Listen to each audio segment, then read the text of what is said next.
Yurdumuzun çempioni arkada Toporiya Çempionlar Ligasının Aziya Futbol Konfederasyası ikinci yarışında çıkış etmek bilen ilkinci duşuğunu 17. sentyabrda öz meydançasında geçirer. Bu oyunu arkadağı futbolçular Özbekistan'ın Andijan Toporunu kabul eder.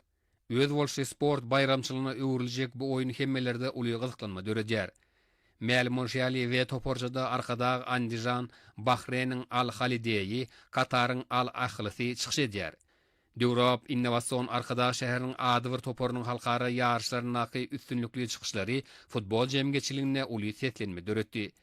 Awraýly bayrak uğruna güýz paslyna badalga beriljek oýlar futbol jankörlerimiz üçin goşa bayramçylyga öwriler. Çempionlar Ligasynyň Aziya Futbol Konfederasyasy ikinji ýarşyna çykyş edýän ahal toporumyz ilkinji duşugyny 16 sentýabrda myhmançylykda Hindistanyň Mohun Bagan toporu bilen geçirer. Ahalyň we Hindistanyň futbolçylary S toporşada Ýerdaniýanyň Al-Huseyn, Eýranyň Sepahan toporlary bilen bätleşer. Aziya ikliminiň Çempionlar Ligasynyň toporlaryny tapgyryna ýurdumyzda 2, ýagny arkada we ahal toporlarynyň wekilçilik edýänligi aýratyn bellenmäge nasipdir.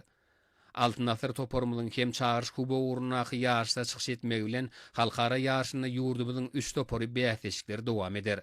Munyň özi türkmen futbolçylarynyň öz bolşly üstünligidir.